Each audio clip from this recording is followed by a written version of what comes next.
if you're going to have some like robot around, you don't want the same robot as everyone else. You want your Build-A-Bear to be alive. Yeah, totally. Sam, this company is only worth $600 million. Let's get after buy it.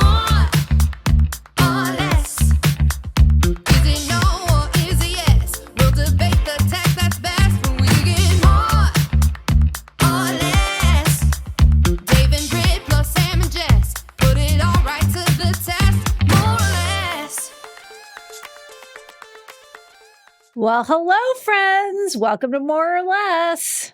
We've got the gang. Hey, guys. And Sam, you're not in the pool house. Would you like to tell us where you are? Where are you? So when we moved into our house, I had a wine cellar, and Justin and I don't drink wine. So we moved all of that fancy stuff. To be clear, we drink wine. We're just not wine people. Like, we wouldn't know what to do with a wine cellar. Yeah. We don't collect wine. We do not collect wine. Drink athletic brewing beer. Yeah. Best day ever, Dave. I've switched. Oh, really? Yeah. Are those speakers behind you, Sam? No, they're noise canceling. This is supposed to be the video game room, but it's become the video games room / my office because, good news, coming fall of 2025, there's going to be a new pool house. A new one or a renovated one? Oh, the pool house, my friends. It's been stripped to the studs, right? I have no idea what you're doing. I just decided to not even look at the plans. It's been stripped to bare metal, to bare wood, and it is getting rebuilt as the ultimate Silicon Valley man cave. What will be in the man cave? Does that mean your background's going to be better? Oh, it's going to be like full on like Mugatu style pool house and spa. It's really a man cave plus man spa. Ooh, Dave, you should go there. Can Dave come by? Sam's gone full Mountain Head. Yeah. Oh my God. Oh, we have to talk about Mountain Head. Do we? We don't have to. It was terrible, but we can if you want. Dave, you realize, Dave, that I am a consultant on the project and in the credits. You were? Yes. Oh no. Well, here's what I'll say then. They did not consult you enough because the characters were poorly formed and barely believable. To an insider, probably to the mass public, it was fine. The overall feedback's pretty on I had an point interesting with that. conversation with my Sage trainer, Mike Lasala, about this. And it's interesting. I watched about 20 minutes of that, and I was like, this is actually unwatchable. Am I allowed to say that? And just walked out. You guys can say whatever you want. I, on the other hand, am contractually obligated to say nothing. Okay, well, fine. Don't say anything, Jess. But Sam, I disagree with you because I got about 30 minutes in and I was like, I can't watch this. I can't watch it. It's just, I can watch Silicon Valley. I can watch lots of stuff. The thing that actually insulted me the most, from my perspective, as the heel of this show, is the place I just gave up. I was like, this is unwatchable. It was when they were writing their net worths on their chests. Yeah, for sure. That was the scene that was that's the final scene of this movie. And you're like, okay, I found two things insulting about this. First, the snowmobiles they took to the top of the mountain were completely unbelievable because they weren't even close to cool enough. People like that don't go on snowmobiles in some shitty wood. That's not even close to fun. And then they get up there and do the opposite, which no one would ever fucking do. And so they both got both things wrong. I was like, this is unwatchable. I need to go. Yeah. Well, what's been so interesting, and I really enjoyed working with Jesse Armstrong on this project. And basically, for those of you who don't know what a consultant does, you read some scripts and you offer some advice. So that's what I did, and I really enjoyed it. And I think, and I haven't talked to Jesse about it, but my guess is that this is having a lot of the intended effect that he wanted to have. And I think he set out to write something that was wild and crazy and unbelievable and in some ways allegorical. And Sam, you haven't even seen the part of the film that turns very dark in a way that's very deliberate. And I will say, and then I actually can't talk about this anymore, but I will say the reviews have been fascinating. And the NPRs of the world loved this movie. And the SF Gates of this world loved this movie. I just read the review. So it is a really interesting reflection on this moment. And it's designed to be unbelievable and crazy and larger than life. And that's kind of the point. So my trainer, who I think has incredible cultural judgment, perfect cultural judgment, he really nails it every time, was just like, look, this is actually what a lot of the world thinks is real. Like they think this is real. And you're like, I'm like, Mike, they can't possibly think this is like the most, you can't possibly write about this. But the thing I worry about is, again, Mike has perfect judgment. And so it's like, it's possible that he's right. And maybe that's exactly what I'm doing. It's just like, as someone who knows anything about any of this, it is like, I loved Silicon Valley. People were like, I can't watch Silicon Valley. It's too close to home, blah, blah. I thought it was great, right? This was just like stupid. Okay. But that's what I said too. I think I have some of the best cultural judgment on this pod. And I also was like, yeah, I feel like most of mainstream America would buy this and not question it at all and think it was very entertaining. But Dave shat all over it. I fell asleep 10 minutes in. Not because I didn't like it, just because I was tired. I am not shitting all over it. I wanted to like it. I actually love the premise of it. I think it's a great idea. This probably sounded great on paper and in the script. There's just something off about the execution. Like I wanted it to be better, I guess. And the dialogue was very drawn out. There was a lot of like returning to these like mental frameworks. I think the characters were not developed and believable enough. And so it was just kind of like, it all seemed fake. And maybe just that was the intention. But I think you could have done something deeply dark about this. Like this could have gone full Black Mirror, you know, like a film scale Black Mirror.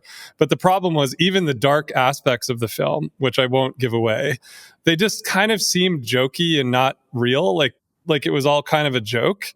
And so I just felt like it could have really hit like super hard. And I'm not even talking about like the aspects of it that are believable, you know, or like that are cultural critique. Like all of that's warranted and fine. And I'm sure people will think that it's real. But I think it could have been like a deeply dark, very hitting movie. But it kind of just came off like a little bit too surface level of jokes for me, that it didn't hit that hard. Well, good news, Dave. You can write that movie, and I would be happy to consult for it as well, if you would like. I'm no good at this. Yeah. I'm just good at being an armchair quarterback. Yeah. The future is open. There will be more. I mean, I guess this OpenAI movie's coming. Wonder who will play me, guys. What? Really? I didn't know that. I mean, if it is really about the drama of him being fired, the information in its reporter should definitely be in the movie. But yeah, I think MGM's making it. Oh, really? I think they're talking to Andrew Garfield or something. It kind of feels like he's been around this hoop before. But I wonder if we'll see a kind of flurry of movies that try to penetrate tech culture. We will find out. Oh, Amazon's going to stream it. Interesting. That's sort of an interesting company to stream the OpenAI movie, right? No, yeah. No one else finds that ironic. I don't know. These are big companies. Okay, well, what else is cooking? Well, I was in LA yesterday, guys. And for the information, I had another event. And it was kind of fun. I got to interview Chris Best, the CEO of Substack. Presumably, you all know him as tech people. Of course. Best is a pretty good last name. It is a good last name. And it was a fun interview. I like heckled him a little bit, but not too much. And let's see, what were the key themes? Well, basically, I was struck. He thinks in the future, there are going to be 6 jobs in the world, and Substacker is going to be one of them. So that's our future, our AI Substacker future. Or just like influencer? He said Substacker. Does that mean subscription-driven influencer, basically? Or like, is the information like a really sophisticated Substacker? No, because we're not on Substack, and that would be his view. But that's my point, is that like somebody making media that is subscription. Is that what he means? Kind of, but I also think he's very bullish about his platform. Although I could not get there. He's the other crazy thing he said is, I said, "Are you profitable?" And he said, "No." And then he said, well, we were accidentally profitable in the first quarter. Guys, all I can say is there's far more likely that if there are 6 jobs in the world, that one of them is OnlyFans person versus Substack's person. Yeah, Jess, what are the other 5 jobs? You know, I didn't want to take it there, but I should have. I mean, you really should have, because his list would have been excellent.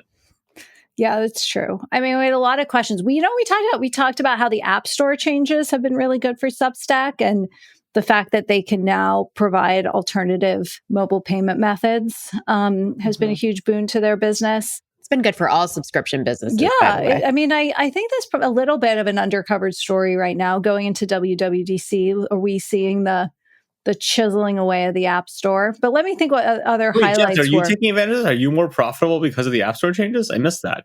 We are not. And this is a very live question with the team because I'm trying to understand why we're not as it relates to our app distribution. But the emails have been sent. I smell opportunity. I smell opportunity, guys. We're going to crush Q2. What else did we talk about? I thought he was going to come out firing against traditional media a little bit, but he didn't really take the bait. He needs them to buy him at some point. He can't come. Yeah. I did ask him how he feels about having raised $80 million at a $585 million valuation many years ago. He says he doesn't think about it. How much revenue do they do? I think he wouldn't say, but they have 50 people, more than 50, who make more than $1 million a year, and they get 10% of their revenue. So we think the power law is like, I don't know, $500 million top line, GMV. What do they take? 10%? Yeah. So maybe 50 million, 40 million? Yeah, and that would be in line. They've reported like 30 a couple years ago or something, but he's really pushing the app. It sounds like the app for discovery is really how they're trying to help content creators solve the discovery problem. And that's always been what Substackers have said is a major challenge. Any of you guys use the app? I do not use the Substack app. I didn't even know they had an app. Kind of makes sense, right? Because in the end of the day, what they offer is commodity paywall infrastructure and commodity email distribution. The only way they can have a competitive edge long term is if they become a closed loop, effectively advertising for newsletters, right? If they get really good at cross promotion and advertising, which they've been trying to do for a long time, you can say, well, I kind of have to be on that and not just hand roll it myself and, not pay them 10% because it's worth it for the distribution. Like that has to be the long-term business. It's possible, but it's hard because it effectively makes them an advertising company from zero, right? Yeah. Yep. Right. Well, he's very bullish about the app. And they also want to do podcasts and videos and all that kind of stuff. I love a good creator platform. More creator platforms. I thought you would like it. And this is something else he said. A lot of the AI commentary I'd heard before, but his point that he thinks AI is actually going to change the businesses that creators can be in and expand where you're going to see creators play. And so one example he said was like video games, which actually doesn't seem like that huge a leap, but was interesting. And I liked that premise. Like Beast Games is a thing. Yeah. I think there's people exploring that. Kim Kardashian has a lot of video games too. But why does AI empower this? It just lowers the cost of content creation. So the barrier to entry to all that matters is brand and distribution, and everything else is easy. So everything's commodity. But this is the same thing we were talking about a couple of weeks ago, that just because you can vibe code a game doesn't make the game good. That's a good point. I think the question is there are things where you're is anything good? You're just doing what? I'll give you. I just talked with Brett. You've talked before about influencers doing fashion. Right, like the AI fashion pipeline. I had 2 pitches this week. Yep. I had one of the same pitches because I just got off it, and they were like, "Oh, I just pitched Brit." So we have to talk more about that. But that's a good example. It's is fashion anything? Fashion's just cultural trends that you put on your body. So it's not fashion is content, just the same content, right? And so our chocolate bars that Mr. Beast makes, right? It's not the best chocolate different. bar. That's different. I think that's how's chocolate different? Chocolate's a consumable. You can repeatedly consume it, and as long as the distribution is everywhere, then it's part of a consumable, habitual, repeatable pattern. But you still have the same quality curve, and that most of the stuff isn't that good and it's hard to scale. Sure. And right. But in their case, it does appear that Beast did put some time into making the chocolate actually good. It's so bad. I could not eat it. Oh, I haven't tried it. There's been a whole thing about them trying to make it not shit, which maybe is going better. But they started out with How do you screw up chocolate? I actually think it's pretty hard to do it. Just like anything. Yeah, it's ingredients. You put bad ingredients in anything, and you screw it up. That's true. I guess is kind of the point. You make a bad vibe coded game. It's just high fructose corn syrup, right? I don't know. A lot of not great stuff ends up being very popular just because it's popular. Because if the creator's the distribution, right? But in the past, it was all about collabs, and where fashion designers would collab with certain brands, and they would leverage their manufacturing capabilities, the quality of their products, et cetera, to just basically slap a label and a pattern on something and call it theirs, right? Target historically has so much credibility in doing this, and that really helped Target I back in saw the on day. Instagram say that in the 90s, Claudia Schiffer, is that a person? Schiffer, Was offered a supermodel. collab. It was to make a bag with Hermes, something like that. Sure. Also a brand. And she was like, no. Should have done it. Yeah. So I think like we're in this next era of collabs right now where instead of just like partnering with a brand that's already known, like a Target or an Hermes, you can make your own brand and sort of skin it as your own, but you're still leveraging a lot of the foundation of the quality fabric, chocolate, etc., of other Well, brands. this is a big premise of the creator fund we've been working on for a while, right? Which is basically what happens currently is you have a creator that has the brand and the distribution and the trust and like that's really valuable. But then they go and have to do a collab, and whoever owns the underlying, they have the capital and the factories or whatever, basically just can totally own the deal and just pay them a pittance, right? Because they don't have any chips on the table. Whereas if you give the creators money, let them actually sit at the table for real, they can negotiate far better deals or just do it themselves. They have a credible way to do it themselves, which either means they do it themselves or they just can like make way better deals with everyone because like their BATNA isn't nothing, right? Which is currently what it is. So I think the power dynamics between trust, brand, and distribution versus everything else are obviously shifting, right? Pretty quickly. Mm-hmm. I think it will be different in different industries where like the balance point is and how these things actually play out. So is the question then, is everything just becoming a canvas for Vibe? Are we going to be like Vibe product, Vibe fashion, Vibe code? Like everything's just Vibe? Like if you take AI is to its quality extreme. Look, I think that is part of the yada, yada, yada narrative right now in society, right? This is kind of, in some ways, ironically, this is kind of like the post-scarcity story, or like when cost goes to zero on everything, what matters? Like, how does the economy work? And it all just becomes coordination. It has nothing to do with reality or value, like anything other than like coolness or scarcity or like made up stuff, right? And so I don't actually buy that that's really where we're going, but I understand how people have that narrative, right? Why do you think we're not headed there? I think it's one of those places where, unfortunately, reality is just not as memeable or sexy, right, as kind of the story. So I think the story is directionally correct, right, which is like that is directionally where we're going, and I think there will be certainly things that are closer to just pure media coordination problems will look like that. But look, I think for all our sake, I hope that's not really what I mean. News and media versus content entertainment is like the perfect example of this, right? Where like, I hope that's not where we end up. The vibe code future, all that matters is feels, nothing is real. It's just about community would be like, yeah, the funniest memes win. And there's no place for stories and reality and truth, right? The like, oh, actually reality matters and figuring out is expensive in your business, Jessica, right? Is kind of like the response. Figuring it out. I'm in the figuring it out business. You're in like the that. reality figure it out business, which is way more expensive. It's a less good business model than the feels. It's differently competitive, right? Like the problem with feels is anyone can do it. So it's hyper competitive from like a attention perspective. What you do, like the market is not everyone can do it and not everyone even wants to try. And it's actually more expensive and harder in some ways, but it is in that way also less competitive, right? Because we have a barrier to entry. Your barrier to entry is that it's hard. Yeah, is reality less competitive now? Is maybe the question.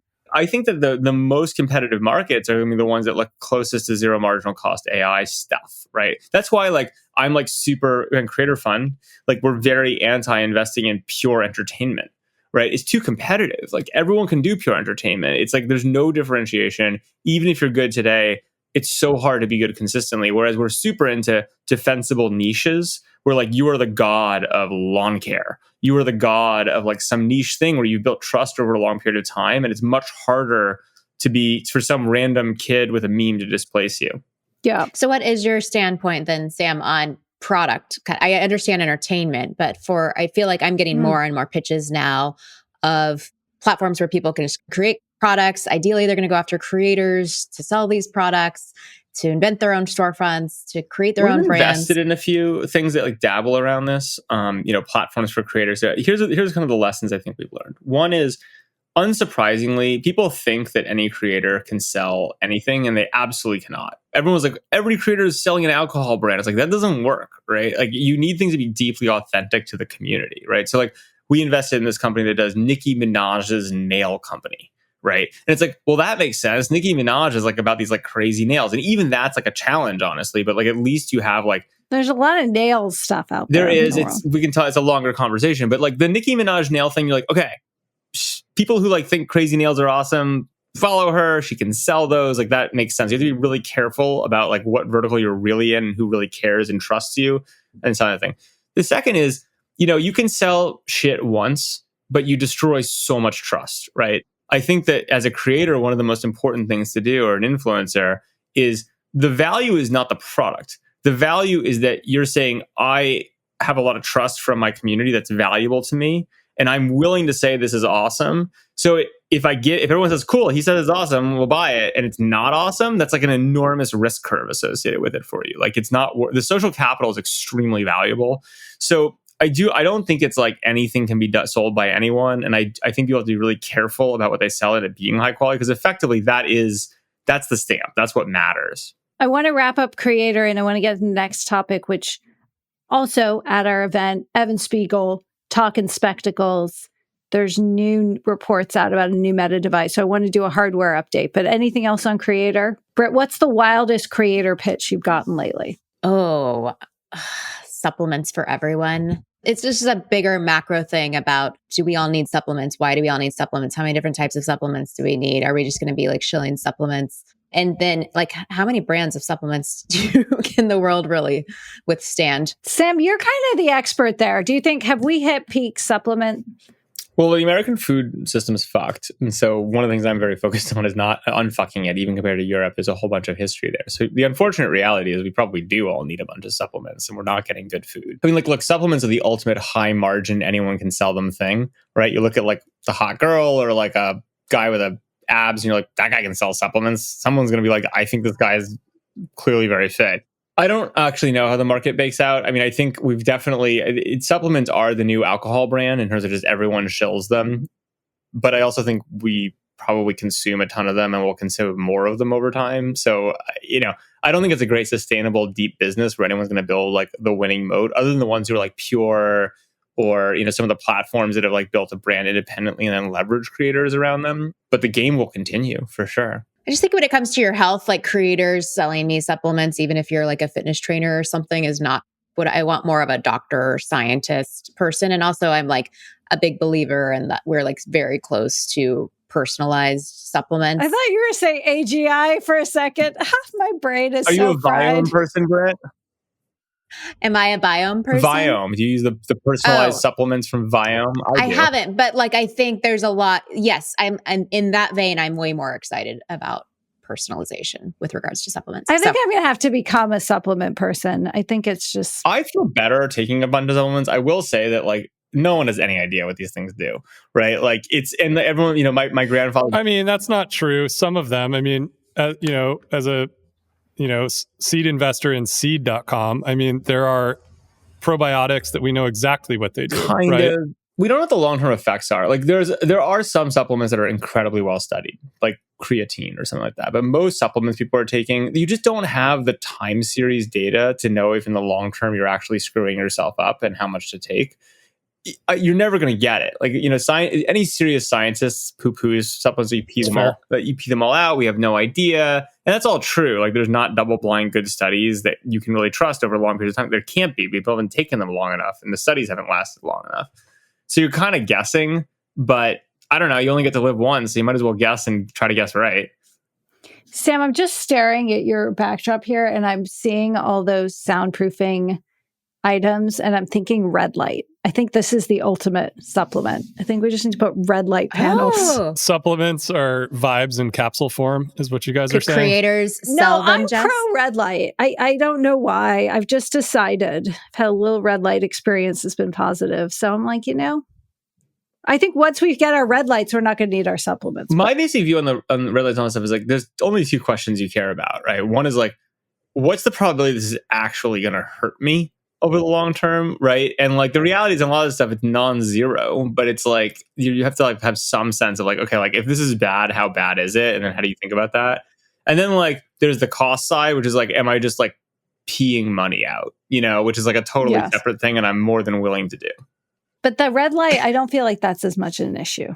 I don't know. It could be that red light's really bad for you. We just don't know, right? I'm willing to make yet to find anyone. There are people who say everything's bad for you, and I'm probably going to be flooded with the red light people saying it's bad. Well, but I'm on a statin, right? I just like to, and I just did the Clearly test this morning, right?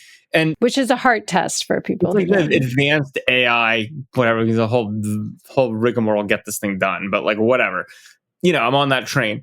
The statin's like a perfect example where it's like, look, it's almost certainly fine, right? To be on a statin long term, almost everyone will say it's fine. But is it? I don't know. Like there's arguments that it's not, right? It's arguments that like you're actually optimizing for the wrong thing. We have so little data. Well, there we go. Okay, let's switch gear and talk about hardware. Can we just check where is everyone on thinking about glasses and AR and VR as a computing platform? I feel like we went a little bit quiet on this subject, but we're going to see, especially going into the holiday season, a bunch of new launches, maybe some devices out of WWDC.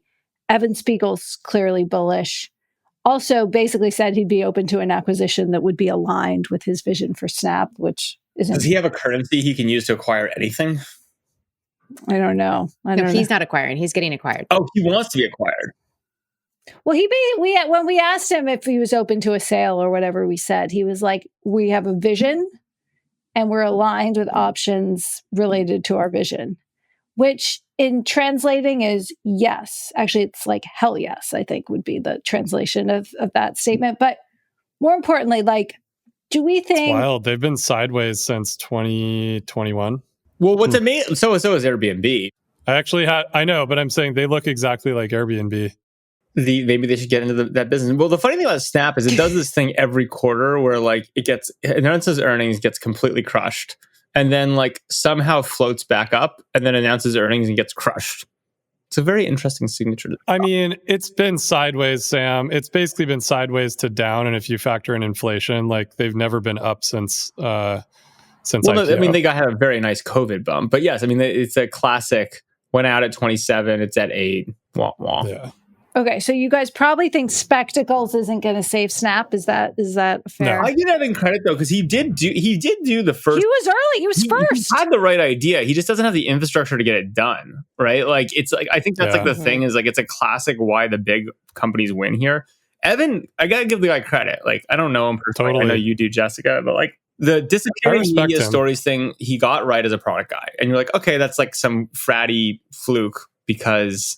You were sending photos you probably shouldn't have been sending to people, but good for you. That was a good innovation of like thinking about impermanent media, et cetera. Nah, they're good product. He's a good product guy. But then he also nailed the glasses. He's a right thematically. But the problem is you cannot play today's game with a $14 billion market cap. It's just not possible, right? Like he doesn't have the resources. And so who should buy Snap? What's our plan here? OpenAI? Didn't we talk about that before? No. Not say more, Britt. Say more. I thought who did we say OpenAI should buy in the social OpenAI realm? doesn't need it. They've got consumer mindshare and a consumer app in front of 1 billion people. They don't need it. I don't know. I actually think that's a pretty good idea. Dude, if OpenAI just added chat, they'd instantly be at scale. They don't need them. Well, but what about hardware? What if they need some spectacles? They just spent $6 billion for Johnny. I don't think they need it for hardware, but I think they do need to consider this like social media application. And by the way, I also think that OpenAI, I'll just say it on the record, I think that OpenAI will not launch a glasses-based vision. Like definitively, they will not have cameras. They will not have glasses. Like that is a very it's a very divergent worldview from the OpenAI Johnny Ive communication that just happened. So I think that they're going to be in wildly different. Dave, are you a Johnny Ive person? I can't remember. Or you're you're a hard Johnny. What do Ive you mean? Person. Yeah. What do you mean? Am I a Johnny Ive person? Well, you're someone who thinks Johnny Ive is good. No, I mean I think Johnny Ive contributed. I mean, I will judge it based on individual products, right? Like I think you can look at Johnny Ive's track record, and there have been good things and there have been failures, like, so Okay. I'm neutral. I mean, the thing that I think is interesting about the device thing, I actually demoed an incredibly cool wearable yesterday. Our children are obsessed with it. I'm surprised you didn't bring it as a prop. This thing has Not been everywhere. mine, and I don't feel good bringing this one up, but it's an awesome wearable. Like Dave and Britt, I'll actually send you the video of me using it later, and you're gonna like love it. But Is it are they glasses? No, I'm not going to talk about what it is. But it's an incredibly divergent version of the future and like what actually matters for these wearables in the direction. And it's just very clever and very the right thing. And so my thing with the Johnny Ive thing or OpenAI is like, I don't know. Again, I don't know the guy. I'm not in the fan camp, but I would say my assumption is that he'll try to launch something very beautiful, right? And very pristine and very futuristic and whatever. I actually think that's not necessarily the right product format for some of this stuff, especially if it's not going to be glasses or a thing that's already on your body. I was joking, but only half joking the other day about the e-cane. Like, I really want to see a smart cane, which is a huge staff battery with like a processor in it and a microphone on the top. That also, because the population is aging, people, need more canes, and the world's getting more dangerous. You need self-defense. So I think there's a real opening for like an e-cane, right? Like, I love how one just ends up in a Sam product pitch and they're not really sure if they're in it. And then all of a sudden There's they're like, one every oh, episode. we're in it. And then one isn't really sure if he's serious. And then you're like, oh, but he's serious. But E-Cane is recurring. You guys, you should hear E-Cane. It's a 10-year-old vision. I mean, when I was leaving Meta, Facebook, whatever you want to call it, in like 2014, I was like thinking about the E-Cane. But for then it was going to be batteries plus a huge antenna and decentralized like crypto network, right? Like you could hold up your cane and like trade, there's a thing about canes. Now we've got the Vibe cane. We're going to Vibe hardware. Let's Vibe hardware, Dave. Wait, Britt, you have a Vibe hardware startup, actually. Which one? Which is my Vibe Miriam's company is a Vibe hardware startup. Sort of. Yeah, I wouldn't call it hardware in this realm. It's more along the lines of the creator platforms. Yeah, it's more in the previous conversation of like, not just creators, but anyone can create all kinds of products. Would an e-whip be a hardware or software? I don't know why you want to make a whip. I have ideas, but I do wonder why I would need a cane to fight someone when I have my heavy rocks that I am. Well, actually, this is what part of what brought me back. Sam's disrupting himself. Come on. What brought me back to the e-cane, honestly, was I was, selling some rocks by Chiseled. And I realized that it'd be pretty cool if I had a staff, right? As like a heavy thing to carry around. So we have one of these wizard staff, which is like, it's kind of like instead of it's like a thou shalt not pass type staff. So I was looking for staffs online that were like 25 pounds. And I feel like it's like the right weight to carry. And then it brought me back to the e-cane vision. As you're like full samurai. You've got multiple weapons. He's also, you have a very heavy iPhone case. How's that working? Yeah, I built a tungsten iPhone case for myself to make my iPhone heavier, so that I would be working out while carrying my iPhone. I will say, in the divergent models of AI, though, I think this is a place we can go and I can talk about is, have you guys noticed how like Build-A-Bear is just crushing it? Like Build-A-Bear is the most... Build-A-Bear's always crushed it. I've met the founder of Build-A-Bear one time, and I'm so all about that business. This is like in the mall when you make like Valentine's Day bear? Okay, just checking. Yeah. This company kills it. It's killing. Here's the thing. I think it's an AI company. And let me explain why. Why? Sounds like a roll-up idea. Here's the thing. I think that Build-A-Bear is the ultimate sneaky AI company, and that's why the stock is actually probably going to continue to rip. Is like, who do you want cleaning your house? Do you want a sterile, crazy Elon killbot, or do you want your Build-A-Bear to clean your house? Is Build-A-Bear a public company? Yeah, and it's crushing it. It's like it's only a $600 million market cap, though. It's down 8% this week. No, that's just in like this week. Zoom out, look Dave. over like a 1 year time horizon. Sorry, zooming.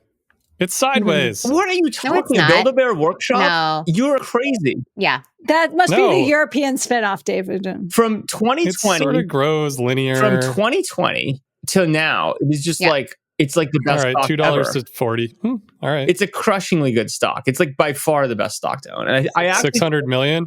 Wait, so are you saying we're gonna put AI like chips in these things? I don't think chips. I think you put AI in like all this shit. And I think you'd rather put I will tell you that if you put AI in Build-A-Bears, right? If you make Build-A-Bears the robot, Kids already put voices in them. Like that's what our kids have given them as gifts to au pairs, and they put their voices in them. that's like And it's 101. I'm just telling you that like what's going to matter. This is the whole hardware differentiation, brand, creator thing is like, if you're going to have some like robot around, you don't want the same robot as everyone else. You want your Build-A-Bear to be alive. Yeah, totally. Sam, this company is only worth $600 million. Let's get after it. Yeah. Guys, Liz, the data business alone, if you're extracting all these children's voices, no one has the model of children's voices because that's a hard set of data to acquire. I think this is valuable. PullString 2.0. Remember PullString? No, also Oren Jacobs' company. What was the teddy bear company? Toy Talk. But wasn't it called PullString originally? Oh, Toy Talk. They switched to PullString. It started out as Toy Talk, then became PullString. But like, this is their vision 10 plus years later, right? Like it's just you couldn't quite do it then. Totally. I'm just saying. I think Build-A-Bear is an AI company. I know the founder. We could. Should we get in on this? Should we make Build-A-Bear? If we can make Build-A-Bear, Brett, let's get this meeting going. I'm in, guys. Guys, this is like an amazing 30-year-old Guys, we're taping a podcast. We're taping a podcast. That's what people show up for, Jess. Yeah, I thought the idea was that we're having a dinner table conversation you're literally putting meetings in calendars and emailing founders. Like, it's like, Sam, I will also notice, I think when you sit, you're less frenetic. Do you feel calmer today? You're sitting. No, it's because I'm on Prolon. Oh. And I took a beta blocker for this Clearly test. Oh my God. So I'm real zenned out. Prolon is a fast for those who are wondering. So... Is it scientifically validated or is it just not vibes? Eating? Yeah, not eating is scientifically validated. Eating olives every day. That's all. Oh my God. It's like, could this be more of a moment? I don't know. Guys, I have a question. Yeah. Can I jump in? Please jump in. Fire away, Brett. The Atlantic had this article this week about the Everything app. And, you know, this question that a lot of people have started asking is the future that we only have one app or maybe like 5, you know, there's like social media, there's your LLM. And it's getting placed in these publications where a lot of mainstream America are starting to read this. I'm getting like questions about this from my friends and family in Texas. Questions about what? Like the Everything app? Is the internet dying? Are we only going to use one app in the future? What does 5 years from now look like? And I would be interested to hear everyone's opinions on this topic. I'm going to go with Sam's answer, which is that no, everybody wants, I think the reason that people would want their own Build-A-Bear is the same reason people want, you know, a different app for all kinds of things, right? I don't know. I don't believe. Well, we talked about this the other week, Dave, when it was you and me with the chorus of AIs, right? Like you don't. Yeah. It's everyone thinks that Samantha from Her, the single confidant that knows everything, is like the path dependency, and I understand how they get there because candidly, we only use 5 apps right now, like Google, Facebook, Instagram, whatever. But I actually think that the far more likely outcome is like the dinner party outcome for AIs, which is like you just have a chorus of them. Right, you trust different ones for different things. There's always new ones being introduced. They're like new people into your life, blah, blah, blah. I think the reason, I mean, this like dream of the everything whatever, and like Yahoo was the everything something, and Amazon is the everything something, but like technology just, there's no benefit to being the everything. You can just be the best at a lot of different things. And well, it's a business. There's a business reason, which is there's only 300 million Americans. And like, if you want to keep having infinity market cap, it's like, why does like Tesla say they're a power company and a self-driving company, whatever, or like, they're not just a car company, or like, why is Apple in health? It's like you run out of market cap, right? And so I'd actually argue it's probably big companies placing the stories being like, this is the moment where everything consolidates, right? I will say related to that, I think we have a lack of imagination of what Elon might do with X. And this isn't to say that I think he's going to succeed at making X the only app that we use in our lives, but I continue to hear about random plans he has for random things that seem not at all related to what X is today. Like what? You'll be able to, you know, use X to summon a Tesla autopilot car like Uber, or to buy stuff in stores, or just like none of the things seem that novel, but just that they're being talked about in his conception. They said that at the beginning, though, didn't they? They said they'd do payments, they do Yes. Uber, they do I guess he like did. everything that like the Tencent apps do, right? They said that, and then I think they stopped talking about it, but I think they're still working on it. And I think that's sort of interesting. I think they said that initially because they were excited because words are free. And then they realized that they had to cut a bunch of costs and the company was kind of fucked. And then they basically have gotten through that and got the debt off the bank's books. And Elon stopped playing with the government. And so now he's back to saying things about it. And by the way, he doesn't want to say the crazy things about other of his companies because that's real complicated right now. Yeah. By the way, Jess, that was my favorite line from Mountainhead, where the guy keeps pitching his lifestyle super app. Yeah. Super app. It's also like, I mean, Twitter's a great example. It's like it's not that big, right? I actually quite like Twitter. I use it all the time. But like, if it's not going to be the biggest, you have to sell me everything, right? Like, those are your only options. You be small and sell me everything, or be big and sell me one thing. Yeah. Yeah. Well, we'll see. Elon's back to business now. So I actually think what's fascinating, I'm very curious if you guys have media interpretations of this like distancing from Trump thing that he's doing right now. Do you think it'll work? Do you think he can distance himself further enough to be apologized by a community? Like, how much is this a Tesla Probably. strategy? How much is this like I'm just kind of curious what your takes are. Dave and I discussed this at our date night last night over dinner. Wow. So I'm glad to tap into this one more time. Guys, you're those date nights. Don't tell me where you're going. I don't want to be there. Okay. Well, I thought I was finding it to be a pretty bold move and obviously like a PR strategy, right? He's got to get his favor back in order with his Tesla constituents. Frankly, as a Tesla owner, I'm hoping he succeeds at this. Then there's, on the other hand, just the obvious part of him saying, why are we doing this new bill that's going to put us in like a $2.5 trillion Yeah, a lot of people deficit? think it's a shitty bill. Well, everyone thinks it's a shitty bill. I don't think that part is necessarily crazy, but all the other things he's doing, I think, are PR strategies. Did you guys see that there's been some footage that surfaced of a fully self-driving Tesla swiping an SUV that was parked and injuring someone very severely? And this is days ahead of the expected launch of their robotaxi service with fully self-driving Teslas. So this would be like their Waymo competitor. Yeah.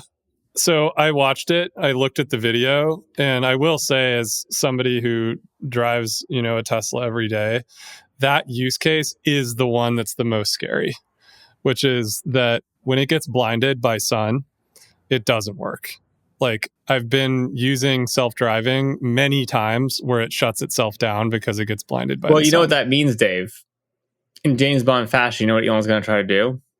Black out the sun. Kill the sun. Yeah, Black out that sun. It's the only path forward. Here's an interesting question for you guys. Although you're the wrong people to ask, but here's Hey, true. we can be objective. Come on.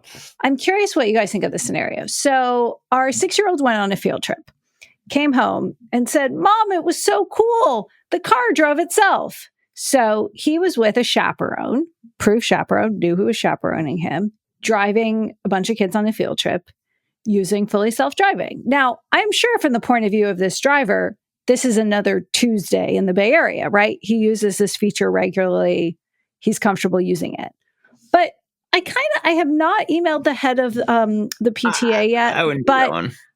I was kind of, and I probably won't because my husband will be mad at me. It's not where to spend the capital.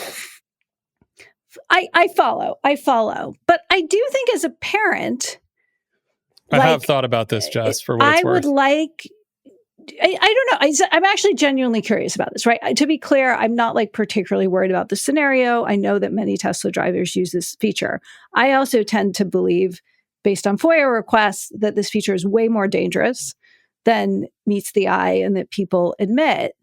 And it's sort of like, as a parent, like, would you want to know or approve your child to be in an autonomous driving vehicle at all? I mean, that is what FSD is. If we can't bring nuts to school, we can for sure just be like, no self-driving cars. I mean, Jess, it's funny that you bring this up. I was driving a car full of kids to our son's birthday party about a month ago, and I instinctively went to turn on self-driving, and I decided not to, and then spent the rest of Good job, Dave.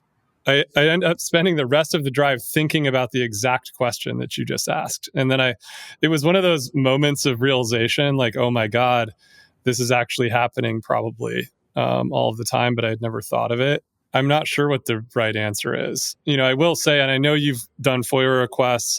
How old were those? Like, when was the last time you did that? A few years ago. Yeah. And as somebody who's driven Teslas for a decade, like we've always had Teslas, we've been, Tesla for 10 years.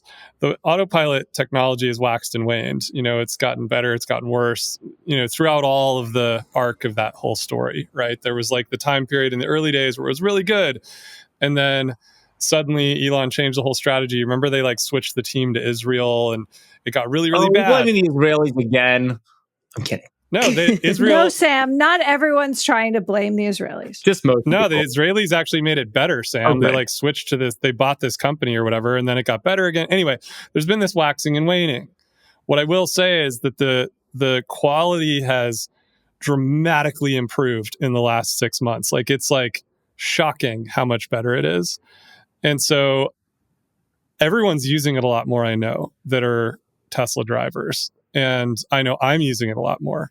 But this question remains a really important one. Like, I actually don't know that I would want, it's an interesting question. To that effect, though, I think there's going to be a line we cross where you actually request parents to do the self-driving because it'll be so much better than the human. I don't know how some of these people drive. I don't know, like, if they're super aggressive drivers or don't fully stop at stop signs or look the right way. So I don't know. I think it's a question for now. We do know also a lot of people in the city that require that their kids use Waymo versus using Ubers. So like I know many city parents that are of that opinion. Well, that's why this is it's so interesting. And I think my problem with the Tesla self-driving, to be clear, is like in part what you described, that like, you're not worried about the 99.99% of the time. Like, there have been multiple cases of like software updates and bugs and like all this kind of stuff. It's like, I require that my child be driven in a fully updated car. It's like, if there are outstanding software updates, please. It's like, if you've driven at least X miles and the sun is angled at exactly 32 degrees, you can go 5 miles. Anyway, it's a brave new world. It does turn itself off, Jess, for what it's... Yeah, I mean, it does shut itself off if it gets blinded. And except in the case of this video where it hit the vehicle and the person. Yeah, I don't know what the... Look, I think the reality is you probably shouldn't be letting our kids driving cars. In general. No cars for those children. No, we're back to horses. We're back. That's the interesting thing that I've been experiencing lately using the technology. I actually feel that it's safer because it's like an exoskeleton that has more sensors on it than I have. It's like I have my eyes and my ears and the things that I'm used to using, but the quality of the experience has gotten such that I feel safer driving it this way than I do driving without it. And I think the lines will cross, to be clear. Like, I mean, that is the vision. I will say, seeing these Waymos test on 101, like, it's going to be very interesting. Like, basically, I was next to one and it was trying to switch lanes for like 20 minutes and then just gave up.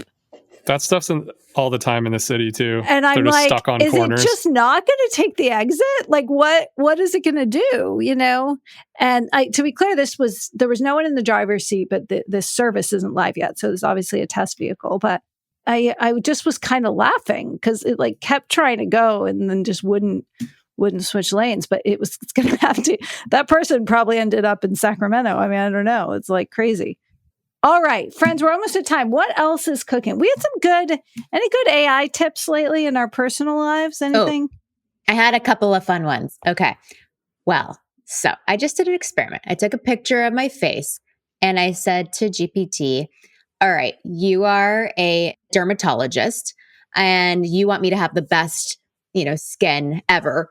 What products would you prescribe me over the counter, not like prescription?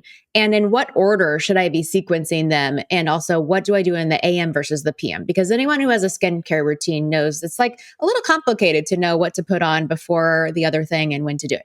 So it gave me back this list. There's like 3 things in the morning and 3 things in the evening. And guys, I think it's I think it's working. Do you see a little glow happening? I mean, I feel like some your skin good always skin? looks great, to be honest. But yes, you were glowing. Yeah. Thank you.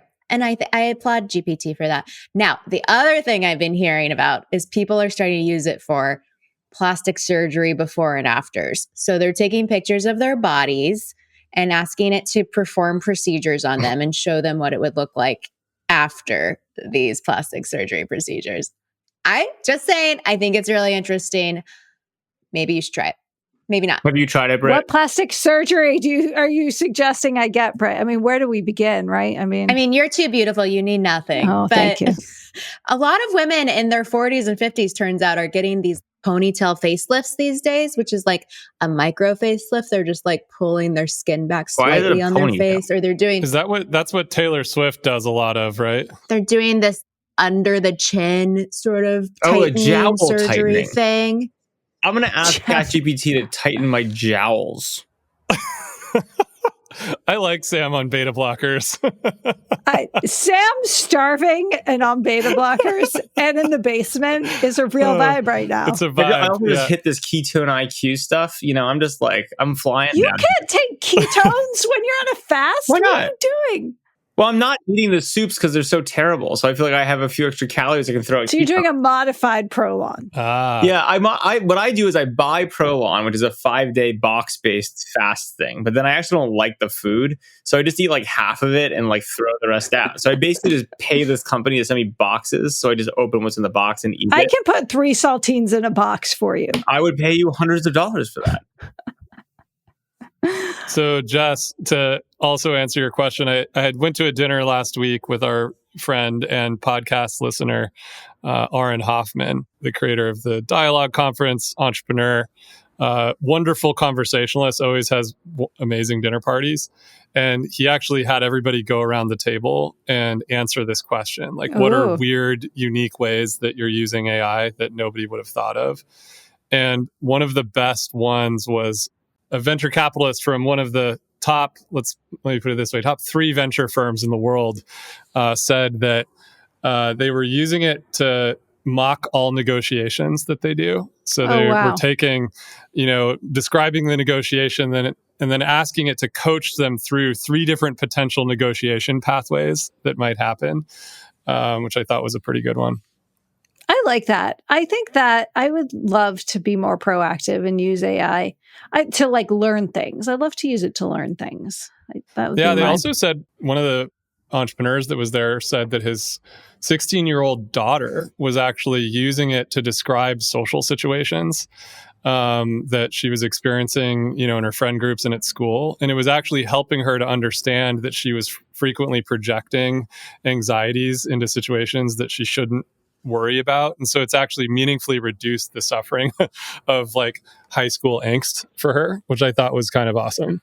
There you go. I don't have high school angst, but yeah, maybe I should be asking the AIs how I should be using the AIs for. I hear it's going to be the hot AI summer. Did you guys hear that? What does that mean? No. Because the data centers are heating up the earth? No, that's funny. Lots of product drops. I think lots of product drops is kind of the. Oh, I see. But I was then wondering, like, no joke, I had been in a marketing meeting about 2 hours before, being like, guys, it's the AI summer. We're going to run with that. And then I see this like meme spreading. I'm like, shit, we're not cool enough to. You can't own it. I can't own it. All right. Well, for all our listeners, thank you for tuning in. It's been another fun episode.